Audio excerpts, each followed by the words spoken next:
Welcome to Global News Today, bringing you exclusive insights and fresh perspectives from leading experts and influential decision makers every weekday on Al Arabiya News.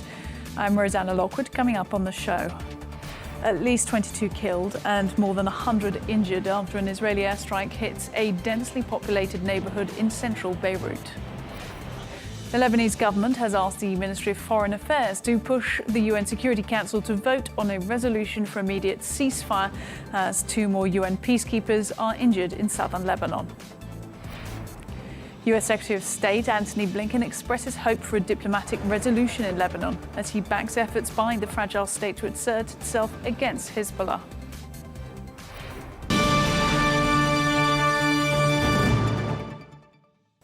Welcome. Well, we do start in Lebanon, where the health ministry has reported some 22 people were killed and at least 117 injured in the deadliest assault on the city centre since hostilities erupted. Among the deceased, a family of 8, including 3 children who had recently evacuated from the south. The strikes targeted a densely populated residential area in the heart of the Lebanese capital, an area that had previously remained untouched by Israeli attacks. Reports indicate that Wafik Safar, the head of Hezbollah's liaison and coordination unit, was the intended target of the strikes. It's believed he survived. Meanwhile, the Lebanese government has directed the Ministry of Foreign Affairs to urge the UN Security Council to vote on a resolution calling for an immediate and comprehensive ceasefire. The instruction comes as 2 more UN peacekeepers are injured in Israeli fire in southern Lebanon. Earlier today, Lebanon's Ministry of Foreign Affairs said the Israeli army hit a watchtower of a Sri Lankan battalion, part of the UNIFIL, the UN interim force in Lebanon. Well, for reaction to those airstrikes in the capital last night, I'm joined from Beirut by the Deputy Representative of UNICEF, Ettie Higgins. Ettie, good of you to make time for us. And you and I last spoke 2 weeks ago at the sort of start of the escalation of everything happening in Beirut about what could come. And really, the worst fears have been realised. Tell us what it was like in Beirut last night. Indeed, it was.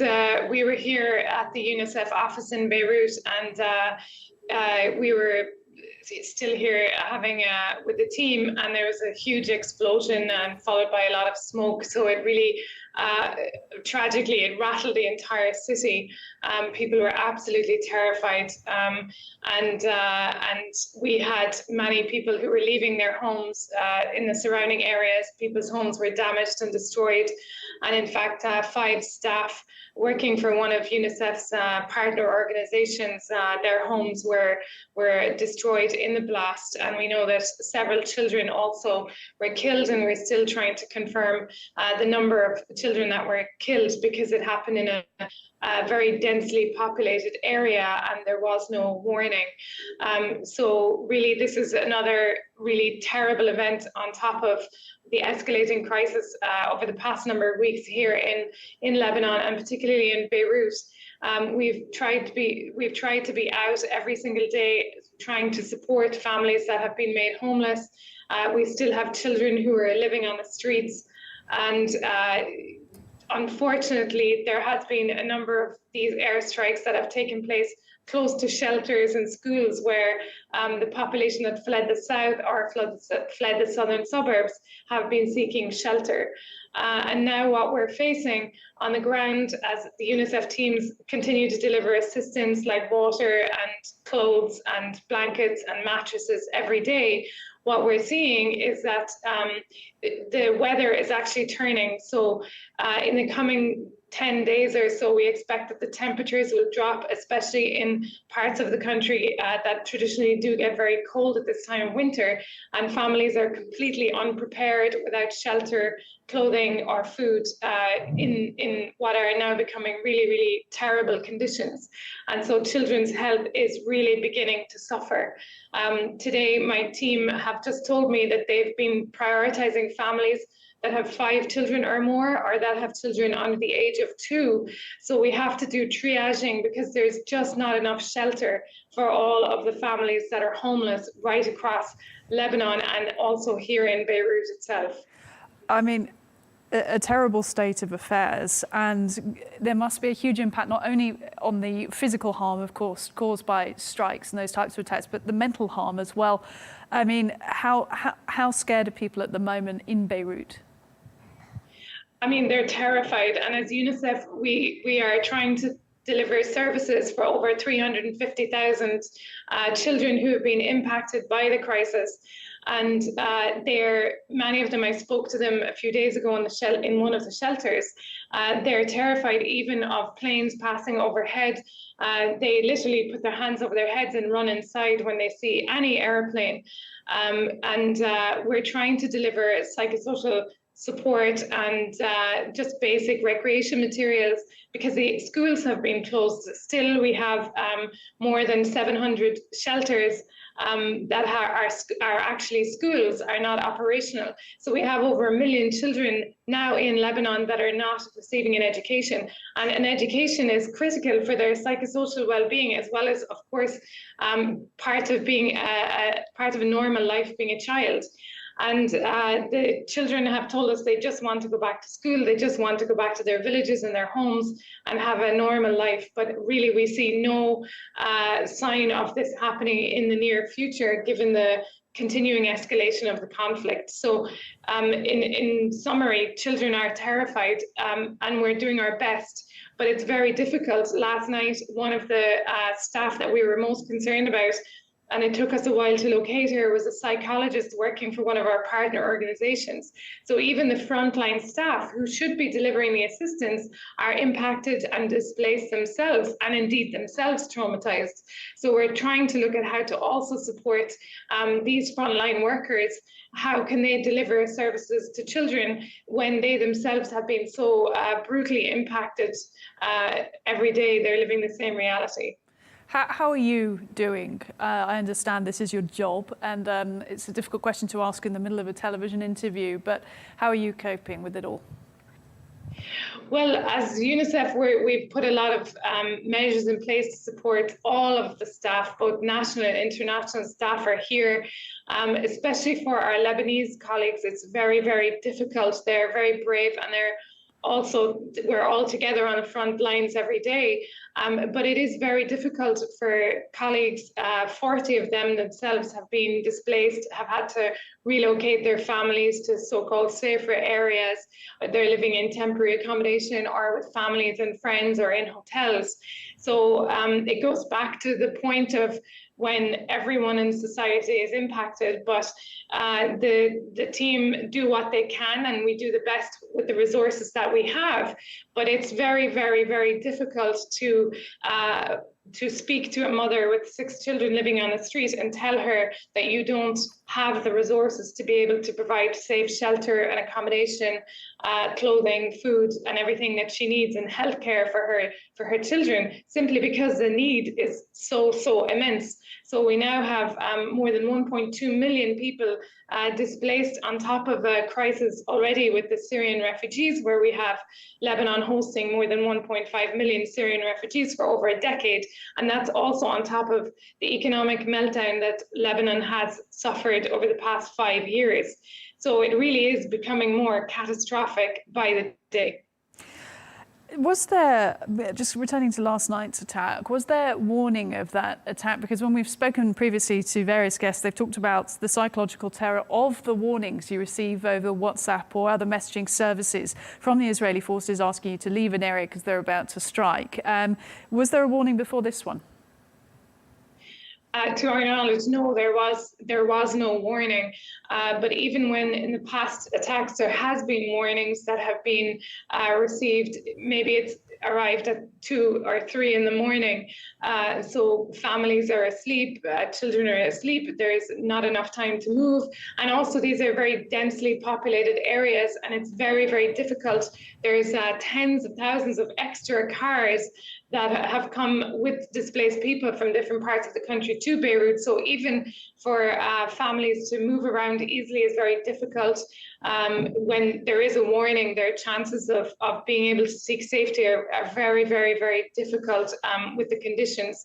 And as well as that, for example, in some of the Palestinian camps, it's also very difficult. There's the streets are narrow alleyways, and they're not wide enough for cars, including rescue vehicles, to pass through. So those families have told us it's very, very difficult for them to escape. So what they're doing is they're maybe going to their house and getting belongings during the day, and then they're going to sleep out in the open, maybe on the sides of streets, where they think that they will be safer, rather than going back to their homes that might be in a high-risk area of bombardment. Now, you mentioned earlier about the pressure that the healthcare system is feeling. Talk to us about what the hospitals are really dealing with. You're talking there about inaccessibility of certain roads as well. I mean, how much pressure are the hospitals under? Well, so far we've had 12 hospitals that have been attacked, and 4 of them are now no longer operational. We have dozens of primary healthcare centres that are also no longer operational. We've had disruptions in the supply chain getting medicines into Lebanon. We have disruptions in the local supply chain to make the medicines. So we're seeing shortages of essential commodities become more and more frequent. We're seeing a targeting of healthcare workers. We've had more than 120 deaths of different healthcare workers, and a particular escalation in the past 3 weeks. And so what we received a request this morning from the Ministry of Health to provide support to increase the number of hospitals to be able to deal with trauma. So currently UNICEF is working closely with the World Health Organization to support hospitals to receive more of these acute trauma cases, including acute pediatric cases that are coming in with very complicated injuries that will require long-term treatment, such as burns. And we saw, for example, several children that are going to require long-term support. So on Sunday, we flew in another 25 metric tons of medical supplies, and we're working as well with the government and with the World Health Organization to see if we can get more health workers to come in and rotate, because the ones that are here on the ground are simply exhausted, and in many cases unable to report for duty because they have been displaced themselves. So it's an ongoing struggle to try to keep the health system functioning to the best capacity to meet the increase in needs and deal with the increasingly complicated injuries that we're seeing. One of the pediatric doctors that I spoke to this morning spoke of the difficulty in treating the wounds for some of the children, because when the children with shrapnel who have been hit in some of the bombardments come to the hospital, the complicated way that the shrapnel injures the child's body means that there is a lot of internal injuries, because the weaponry used continues to damage as it enters the child's body. So these kind of cases do require long-term and very careful support, not just for the physical well-being of the child, but also to help the child to live with these life-changing injuries as well. Yeah, it's just horrifying to hear about, and I can only imagine to deal with on a daily basis at the moment for those affected. Look, we're hearing more about winter. And for those elsewhere in the world, they might think, oh, it's the Middle East, how cold can it get? But Lebanon really does have a winter, and the conditions are going to be even more difficult. Talk to us about that. Well, exactly the image of the Middle East is that there are no very harsh winters, but in fact, Lebanon has a lot of snow in the higher areas.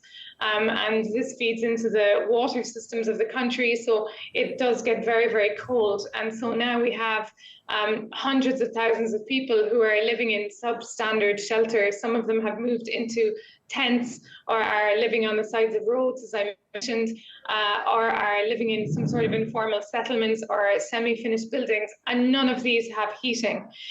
So we know that in previous years, when people are subjected to this kind of cold, we see, and they're not used to it and they're not prepared for it, we see increases in respiratory illnesses for children, and in acute cases as well, especially when there's sub-zero temperatures. We see cases of hypothermia, especially amongst the younger children, the babies and under twos. So this hypothermia can be fatal, especially if families are not able to bring their child to healthcare facilities. So it's essential that we prepare with the shelter, the heating, the fuel, and importantly, the winter clothing. So we're bringing in $2 million worth of supplies to purchase winter clothing kits for children. And these are now being transported to Lebanon. But to give you an idea of how we have had to borrow the resources from our headquarters because we simply have no resources at all to be able to deal with winter. So there's really an acute underfunding, and currently our appeal is funded at less than 9%. So I think we unfortunately will see cases of hypothermia and deaths of children unless we're able to mobilize a large-scale winterization campaign, as we call it, to prepare for the very cold weeks and months ahead. Listen, wishing you a lot of strength for the coming days ahead. And thank you once again for joining us from Beirut, Deputy Representative of UNICEF, Ettie Higgins. Thank you. Well, for reaction to this, I'm now joined from Beirut by the Lebanese Independent MP, Mark Daou. Just talk to us for a moment, if you don't mind, about what last night and what yesterday was like for those of you in Beirut. This is the second strike on the city of Beirut, like the center of the city. The first one was a week ago that targeted one apartment. But this is the first destruction of a complete building in a poor neighborhood that many families that have run away from the south for protection have taken shelter in. Those are all buildings in one of the neighborhoods close to Beirut's pretty like city center, and unfortunately this was terrifying. Like today we're getting reports that people are even afraid of staying in the capital, and believe me, there's no place left in this country for people to run to, especially if the capital that hosts the majority of those displaced is targeted. This could mean a humanitarian catastrophe in Lebanon. Well, indeed, we're hearing about huge waves of displacement, obviously, over the last fortnight. Around 1.3 million people displaced already, and many people are reportedly flooding into Beirut from other areas of Lebanon. So what happens then? We already have public parks. We have the seaside areas, the beaches. They're all full with people. People are living under sheets all across the city. There was an attempt to try and organize all of those to get them into shelters, but most of the shelters are already full. So we're trying to transfer people to the north of the country where it is safer for sure and where there is more space available in public schools and refugee centers. But if Beirut is targeted by the Israelis, on regular basis and people panic and leave the city, there is no place in Lebanon that can take them in. We already have about 400,000 people from Lebanon who have crossed into Syria, of whom 300,000 are Syrian refugees or displaced people who were in Lebanon and went back to their country, but 100,000 are Lebanese. And we're afraid of that becoming a flood, especially after the Israelis also bombed the main crossing between Lebanon and Syria and are trying to impose a lot of restrictions on people's movement across the border. Talk to me about what you can do at the moment as an MP. What role are you playing? I mean, tell me, because I don't know. Is political process essentially paused? Are you more in a kind of relief and aid and support role?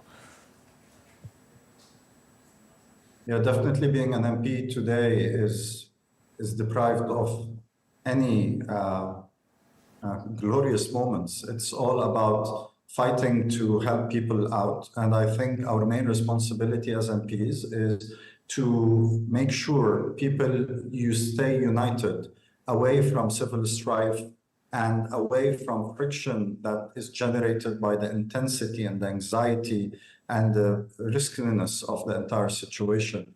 I think our role as MPs today is to head directly to Parliament, elect a president that people can rally around, and then form a new government with full authority so that government can issue orders to the army and to deal with this crisis and apply emergency measures. Currently, Lebanon has no president for the past 2 years, and we have a caretaker government that barely functions and has been in place for 3 years. Me as a parliamentarian and all of us in parliament have been elected to protect the people and serve them. Therefore, our role is to go to parliament. Unfortunately, there are still political parties who think that they can use the current situation to undermine electing a president as a tool of negotiating for a ceasefire or negotiating for a regional deal. But the reality is we need to take care of our own country, and members of parliament have to do their duty by making sure the state is fully functional with people elected and in place with the authority and legitimacy to take on the challenges and solve people's problems.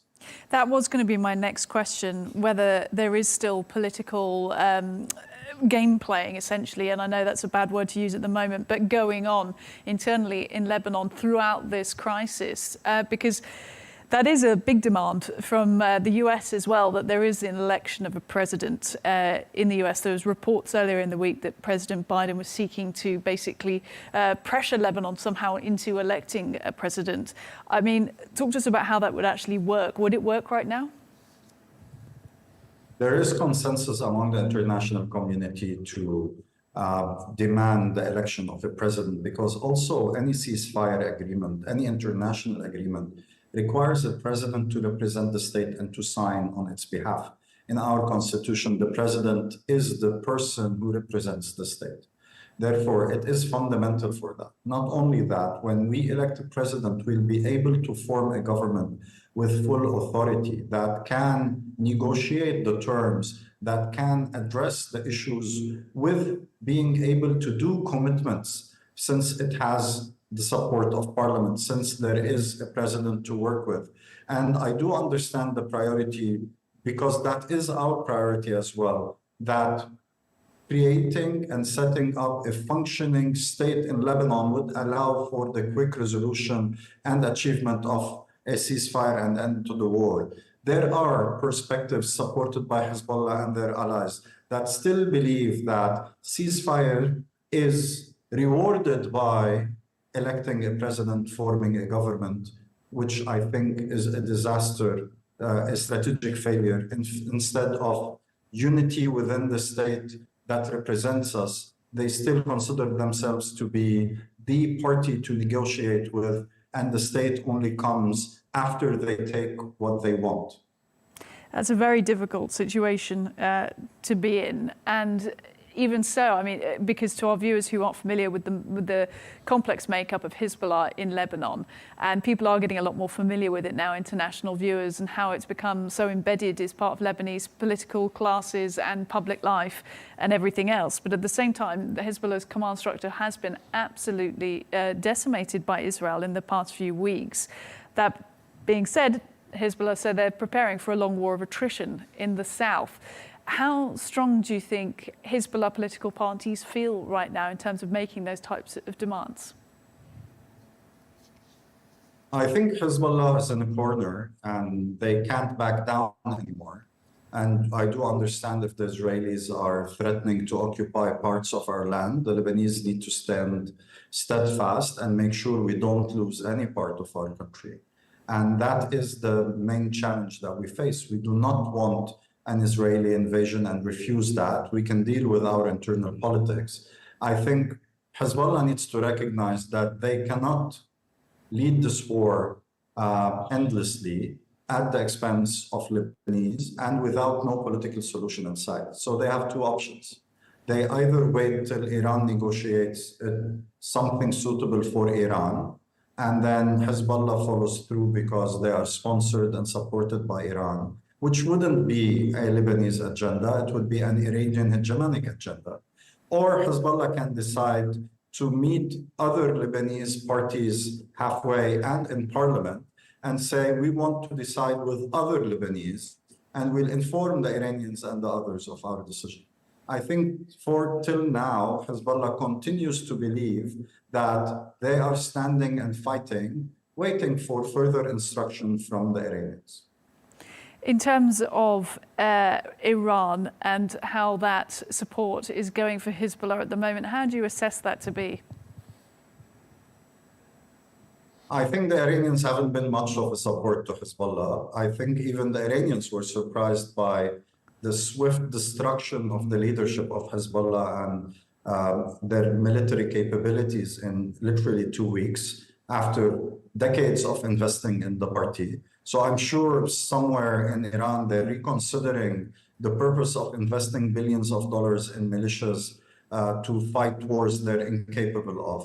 And then what we ended up with is where we started, local guerrillas fighting to defend our land from being occupied. Everything else was just shattered in days. And I really believe that the entire approach of Iran of using local militias in various countries as tools for its foreign policy has been massively destroyed at the expense of Lebanon and Gaza and other places, because those countries, the living standard is not improving. People are not defended. There's no deterrence against Israeli aggression and criminality.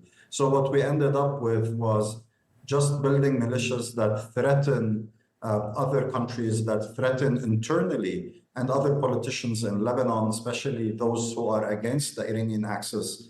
And then at the end of the day, they serve no purpose for protecting Lebanon or developing its economy or protecting its people.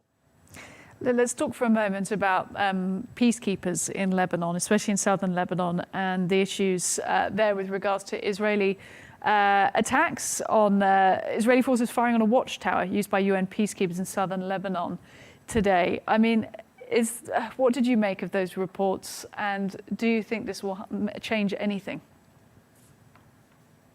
I think the Israelis, the more they get dragged into this war, the more they will be further desperate and will become more random, and the chances of even errors happening will increase. The last time they committed a catastrophic genocidal act by bombing a UN shelter, killing 140 people back in 1996. They constantly, in every conflict between Lebanon and Israel, there has always been massive hits on the United Nations forces in south of Lebanon that have been in the country since 1978. And they have sacrificed lives, and they perform a courageous act by registering all the violations. They do not shoot back at anyone. Those people are there to supervise the peace and make sure that they are giving proper reports and proper coverage so everyone can be cautious and safe from escalating. Unfortunately, the Israelis are not being held back. This is not the first time they're attacking. And unfortunately, this time it was a very dangerous attack. If they continue down this track, there are, I think, close to 40 nationalities among the 15,000 soldiers among the United Nations force, mostly Europeans, Italians, French, and Spanish, and Polish, and others. So, and the Irish have a lot of people who sacrificed their lives defending Lebanon in the sense of serving in the United Nations. There's, I think the post that was struck was manned by soldiers from Sri Lanka. So in the end, the Israelis are just bombing left, right, and center by now in the south. And as you and I have been talking, an update has been delivered that there are claims that, I believe this is coming from the Israeli military side, that the UN peacekeepers were inadvertently hurt whilst Israeli forces were in combat against Hezbollah. Is that something that you can conceive to be the truth?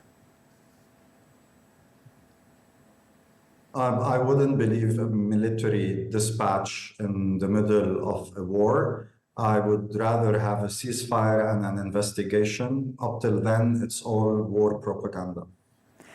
In terms of the way I mean, I know it's difficult at this point to think into the future, but in terms of relations between Israel and Lebanon here on out, I mean, how much damage is being done at the moment? I think the best solution for both sides is to go back to an armistice agreement that clearly defines the border, sets limits on the Lebanese army and the Israeli army monitoring each side of the border, along with support from the United Nations. Fighting this war will achieve nothing except a lot of more destruction and a lot more animosity. I believe we need to immediately stop this war, sign an armistice deal like the one we signed back in 1949 that gave us decades of peace on both sides of the border. We need to rebuild our country, Lebanon, and this requires that we are united behind electing a president, forming a government, and having no weapons other than those held by the official Lebanese army monitoring our eastern, northern, and southern borders. We want to live in peace, and I think the Israelis need to believe that fighting will get them nowhere. They've been fighting in Gaza for a year, and that will never achieve peace for them. They're doing the same mistake in Lebanon, and along the way, I think those mistakes will keep on piling on top of Israel, and the track record of killings and death will not reflect well on any outcome that will provide a permanent peace for everyone. And before we get to the armistice agreement, you're suggesting there is revisited, presumably need to hit that ceasefire agreement first. And as you mentioned earlier in our discussion, Hezbollah are trying to use that as a negotiating point before the election of a president, if I understood you correctly. What is the other alternative? How do we get to a point where a ceasefire could start to be negotiated alongside or even before or after the election of a president in Lebanon? There's already been a mechanism. A year ago, we were able to reach an agreement with the Israelis via the UN and US intermediation. And we were able to define our sea border between us and them in an agreement that was registered at the United Nations. I think we can do the same approach. Lebanon and the current government have said they are ready to start negotiations. The Israelis so far have refused. And we're hoping that at some point in time, the international community would pressure Israel enough to send a delegation and to start a negotiation as the previous negotiations have been done. We've negotiated several ceasefires, but the most important is an armistice deal, which is more advanced than a ceasefire that defines the terms of maintaining the peace. We negotiated one in 1949. I'm sure we can negotiate one in 2024. And just in terms of international support, do you feel like you are receiving enough support at the moment from your allies? So far, not. There has been a good response from some Arab countries, but unfortunately, the flash appeal sent out by the government to the international community has yet to produce satisfactory results. People are about to go into a winter, and winter in Lebanon is harsh. It snows, it rains, and people will feel the pinch. They left their homes in the south and in Dahi, in the southern suburbs and other places when it was summertime. Now they've been in shelters for a month. The weather is changing, and they need to get to schools, they need to get to hospitals, they need to get clothing so they can survive the winter. And I think there's a lot of shortage in international support to Lebanon at this moment. And you mentioned there your concerns for winter. How about your concerns for this weekend? What are you most worried about? I'm worried about, after the strike on Beirut yesterday, that we start seeing a pattern of the Israelis going into highly populated areas on the excuse of suspecting Hezbollah leaders to be present. I think the Israelis have decimated the military leadership of Hezbollah, but now if they intend on expanding into the political or other leaders who do not lead the fighting or the war, then we might be looking at a serious change in Israelis' objective from protecting their northern border, as they declared, to something closer to the Gaza scenario, the objective of eliminating Hezbollah. And Hezbollah is supported by the Lebanese in several areas, which is very concerning, because what happens then is we're going to get a much larger war and a lot more destruction in a random chase of an officer here, a member of parliament there, or whatever. This is very concerning for us. Again, we go back to the starting point. If Beirut has to be evacuated, we're going to have a massive humanitarian crisis in Lebanon. Mark Daou, Lebanese independent MP, we appreciate you making time for us. Thank you.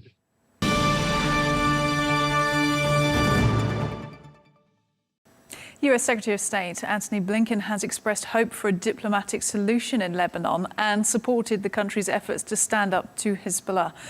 He reiterated that Israel has the right to defend itself against Hezbollah, but also raised concerns about the worsening humanitarian situation in Lebanon. But how will the US's role in the Middle East shape the country's foreign policy and the upcoming presidential election? Let's find out more about that now. I'm joined by the former speechwriter to President Ronald Reagan, Clarke Judge. Sir, thank you very much for making time to speak to us. And let's begin with those comments from Mr. Blinken, shall we? Talking about, of course, Israel having the right to defend itself against Hezbollah, but also trying to moderate that and have this kind of influence, the US, to say, well, don't completely decimate Lebanon while you're doing it. What did you make of that? Well, it's consistent with the position of the U.S. for a long time. Israel has been attacked before, not quite. This is unusual in the recent period, but our country has always said that Israel has a right to protect itself, defend itself, as does any country, and that, but trying to find a way, middle ground. Most successfully, the middle ground was found during the development of the Abraham Accords of the last administration. And I'm confident that the United States wants to keep the strength of those going.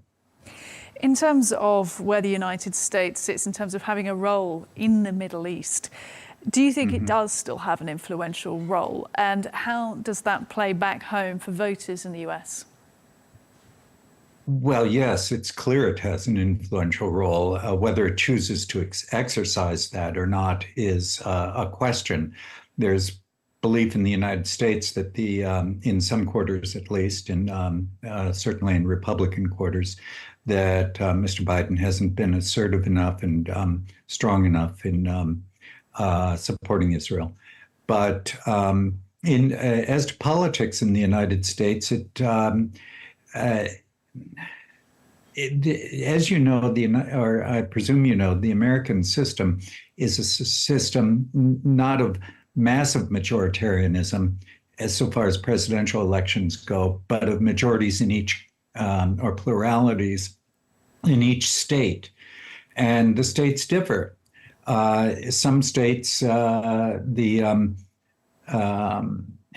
groups that are very supportive of the current administration.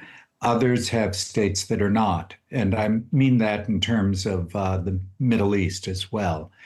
What is, I think it's fair to say that the American people want the United States to remain strong and decisive. And one of the big questions in the current election is whether it has been strong and decisive under President Biden, and whether it would continue to be strong and decisive under either Vice President Harris or President Trump. This is a central issue in this election. I mean, let's talk about that, strong and decisive, because when you were in the administration of Ronald Reagan, who of course took a very strong and decisive role when it came to confronting the Soviet Union, amongst other things, you know, Ronald Reagan's foreign policy is absolutely fascinating to consider looking back. When you think about the US having a strong and decisive role now, do you think that is Trump or Harris? I think it's pretty clear that Harris would follow the Biden policies, and Mr. Trump would be at once very strongly supportive of Israel, at the same time reaching to reinvigorate the Abraham Accords. In terms of how they do handle world politics, we've had some fascinating revelations just this week in a book by veteran journalist Bob Woodward, a Watergate journalist, and I can see you sort of nodding on there. I mean, obviously, I don't expect you've read the whole copy yet, but I'm sure you've seen some of the highlights from it. It's been widely discussed. It's been absolutely fascinating if what is written in there is true in terms of how Biden views people like Putin and Netanyahu, labeling them both bad guys, essentially, but also how Trump has faced off against Putin as well. Some people said he was just the man to stand up and be strong against Putin, but at the same time has had several phone calls, allegedly, since leaving office with Putin, sent him a COVID testing machine. I mean, broadly, did you see anything new out of this book that you were surprised about? Whether he is nice or tough personally with someone has a lot to do with how he sees a negotiation going. He, once a negotiation is over, he's, in some respects, he's a different man. He's just, we had our disagreements or agreements, and now it's done, and let's move on to the next thing. It's been misread in this country, and I think overseas, to see his relations with Putin as personal, in a personal way, as indicating anything about the policies he'll follow. The policies, his treatment of foreign leaders personally is goes in how he sees the possibilities and the what he sees is required to have a constructive negotiation.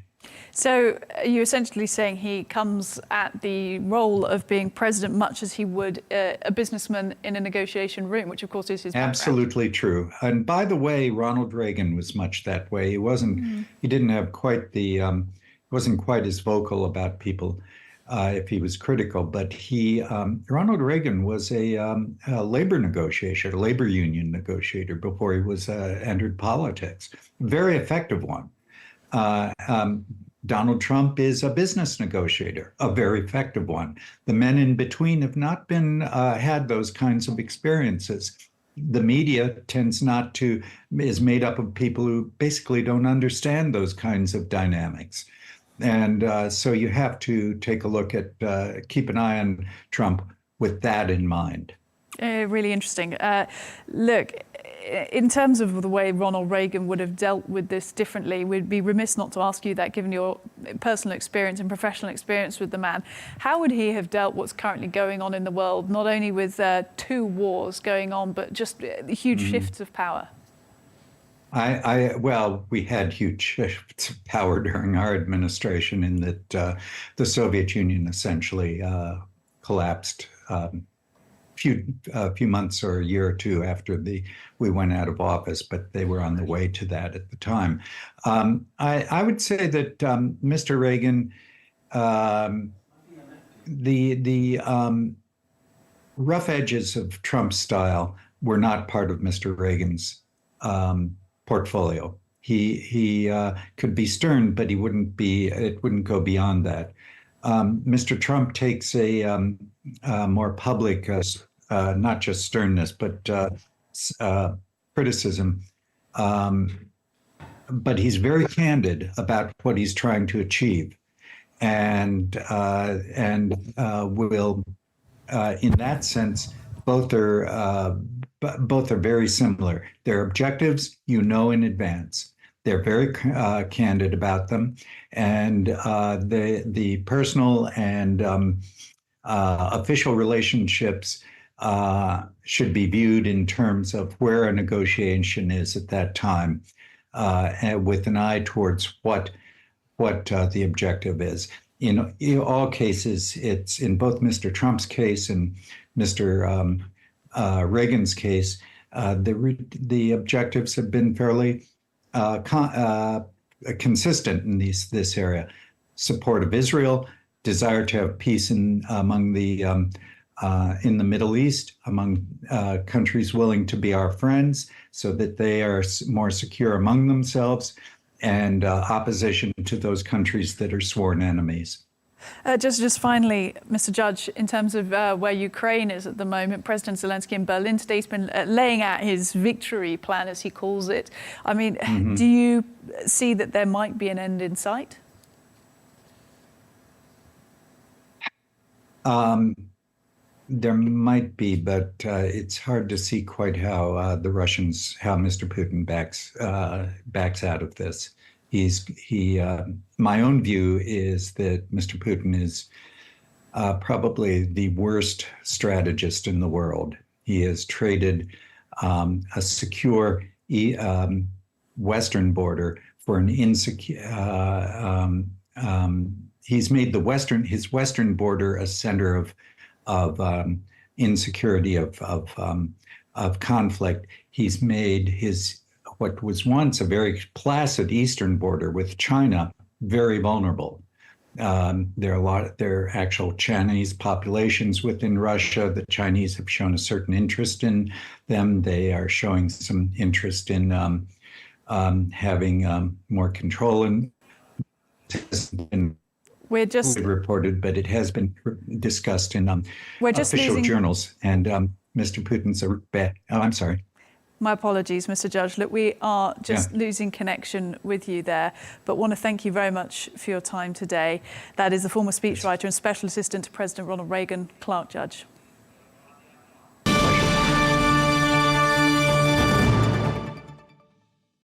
Let's get more now on the conflict between Israeli forces and Hezbollah with the former British Armed Forces Minister in David Cameron's government, Lord Andrew Robathan. Thank you very much for making time. And just give us your sense, as it is from the moment from where you are in the UK, of the Israeli military action in Lebanon. What does it look like to you in terms of strategy? Well, I think the first thing to be said, if I might, is that the world is the most dangerous it's been since the Cuban Missile Crisis, with Russia, Ukraine, and the Middle East, obviously, and Iran, and the malign influence of Iran, and indeed whatever is likely to happen in China. And this is pretty worrying stuff, never mind North Korea. What it looks like to me is this. Hezbollah have established themselves in Lebanon. As we know, Lebanon, as I'm sure you're aware, Lebanon has a fairly patchy system of, put it bluntly, system of government where people seem to disagree with each other and murder each other quite a lot.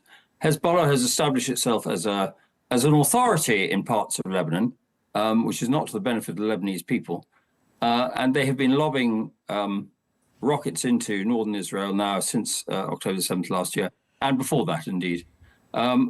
Is the Israeli incursion justified? I would say yes. Is it wise? There, I'm not sure. Look, none of us, including, I'm sure, Israel and anybody else in the Middle East, really wants this to escalate. But if you have, as we have had, this 300 or whatever rocket attack on Israel, they have always shown strength by always never taking anything like that lying down. So I don't know. I go back to my point about the malign influence of Iran. I don't know what the link with the current situation is, but Hezbollah and Hamas and indeed the Houthis in the Red Sea in Yemen have been very definitely funded and directed by Iran. So in terms of Israel's right to self-defense, which of course the UK government still stands by, the US government still stands by, big allies of Israel, saying it does have that right to self-defense, but then also asking for proportionate responses. We heard that a year ago with post-October 7th and the horrors that entailed. What does a proportionate response look like? We had those discussions a year ago. Well, now we are awaiting a response still, really, a sort of big directed response to the Iranian missile attack on Israel a week ago. So what are your concerns for that? What would it look like? I mean, I think we should all be very, very concerned about it. However, if I were in Israel, and obviously I'm not, I would say now is the time actually to attack Iran itself, which has attacked Israel, and that includes the nuclear development facilities they have. Easy to say, very difficult to do because most of them are deep underground. But you know, if Iran gets a nuclear weapon, which it is, I understand, quite close to getting, that threatens the whole Middle East. And actually, Russia, which has probably, I don't know, been giving new nuclear technology to Iran, Russia will be threatened as well, because Iran is not necessarily an ally of Russia. It's an ally of convenience, in my opinion. Although, I mean, I'm not out there, I don't know exactly, but I think this is a terrifying time. But if I were in Israel, I would want the response to be one that was fairly final. By the way, the Iranian people are terribly oppressed. And I was in Iran just before the so-called Green Revolution in 2009. The Iranian people are in the most terrible situation. And it's not impossible that there's a large number of people who would like to see the back of the theocratic regime in Khamenei. What do I know, sitting in Leicestershire? But I do think that it would be to the benefit of the whole world if Iran were to return to what looked at one stage that it might have quite a democratic government. I mean, Iran is a pretty modern country. That was what struck me when I got there, with a sort of new underground system around Tehran and things. It's quite a rich country, and it's being beggared by sanctions. And this is not to the benefit of the people of Iran, nor is it the benefit of the people of Iran to have women arrested by the religious police and dying in their custody. This is not something that in the West we find in any way acceptable, and I'm very sorry. One last thing I'd say about Iran, which is, as I said, the malign influence in the Middle East, one of the malign influences in the Middle East, is that I remember talking to ministers in Iran, and they'd look me in the eye and say, actually, black is white. I said, no, it's not. Is it? No, black is white. They lied through their teeth. So I don't think one can really rely on anything very much that's said by Iranian ministers. Well, as you've mentioned there, standards and ways of living that aren't that don't really align with what we do in Western countries. You and I, of course, are both from the UK. You can tell by our accents. But in terms of actually intervening in Iran, which is what I'm getting from your response there, you actually are suggesting that it would be good to attack Iran. I'm not I'm not suggesting we intervene, but I understand why the Israelis might wish to pursue this, their response to a fairly a final conclusion with regarding the nuclear facilities. Back in about 1980, I think it was, Israel launched an attack on the Iraqi nuclear facilities when Saddam Hussein was developing a weapon, and destroyed it. And everybody in the West said, oh, that's shocking. Actually, it was pretty sensible. Now, look, I don't want to see escalation. It would be nice to think that everybody could calm down and make peace with each other. But I think that would be very wishful thinking. It does seem very far from that at the moment. In terms of if there was an attack on nuclear or energy facilities, it sounds like many allied countries to Israel have been advising against that, saying, please don't do that. A proportionate response is warranted to last week's missile attack, but don't target those nuclear and energy sites. I suppose for fear not only of wider ramifications of that type of attack, but of further regional instability and the need for Western forces to get involved, to get the US involved in Iran. Do you think that's an issue? I think the idea of Western forces, British or American or the wider West, getting involved in a war with Iran are very slim. I really just don't think it will happen. Not impossible, of course. We unwisely invaded Iraq in the Second Gulf War. We unwisely sent the NATO force ISAF to Afghanistan, which I think means that actually we're once bitten, or several times bitten, many times shy. I don't think that's going to happen, but I think it is not necessarily particularly helpful for Biden to say, oh, it has to be a proportionate response. What is a proportionate response? What happens if Iran gets a nuclear weapon? Israel, of course, already has nuclear weapons, although they don't declare them. What happens? And it might be better if, the best thing of all would be if the good people of Iran depose this ghastly regime, including the IRGC, which is a most corrupt and evil organization, rich as Croesus, of course, and living off the backs of the poor people of Iran. That would be the best thing, but I don't think it's going to happen. So one has to say, well, what is the least bad outcome? And my view might be that if Iran were disabled in its nuclear intent by Israel, that would not be a bad thing for the West either. But I don't think it's that likely to happen, actually, because I think it'd be very difficult to do. But if I were in Israel, if I were an Israeli, I would be thinking, well, what is the long-term future of this country? And by the way, we could go and discuss a two-state solution, all that sort of thing. But I think just on this specific issue, I think I would wish to see Iran actually defeated. Yeah, I mean, elsewhere in the show, we are talking to Lebanese MP about, the power of Hezbollah currently in southern Lebanon, particularly in the rest of the country as well. Politically, we're speaking to people about the aid recovery. And speaking to you is particularly interesting because you have this wide view geopolitically of what you think is happening to the world power axis-wise. So I want to ask you some more about that in your first answer when you mentioned Iran and Russia and their relationship, because Russia's Vladimir Putin was having talks in Turkmenistan today with Iranian President Masoud Pezeshkian, and they hailed their growing economic ties, similar views on world affairs. No surprises there. They've been long-term allies, Iran and Russia. But do you feel like, from your position where you're looking on from the UK as a military expert, that the balance of power is shifting in the world?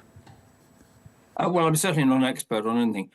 But what I would say is I think the balance of power has shifted, but not completely. I think what's important is that the West, and of course, whether we like it or not, we're led by America, whoever may lead America in the future. The West stands fast. Actually, Putin is not that secure. Putin is not winning that war particularly. He is being helped by Iran with some sort of suicide drones, and don't ask me to remember the name.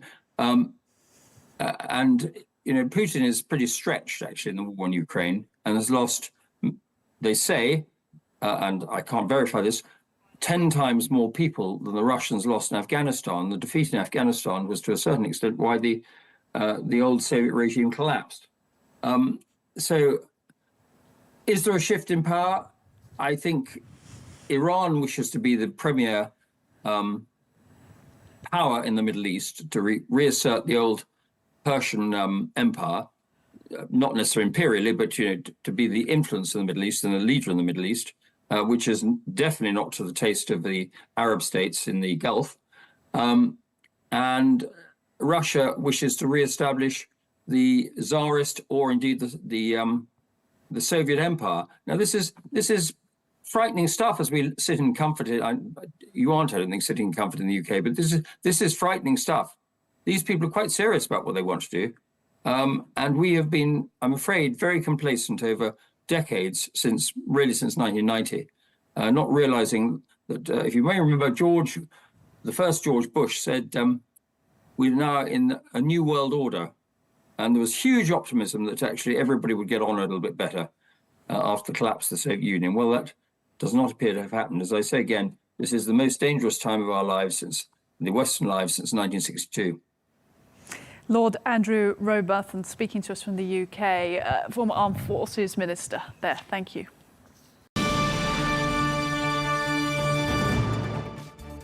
Well, that is all we have time for on Global News today. Thank you for watching, and be sure to join us on Monday for more exclusive interviews. Until then, goodbye.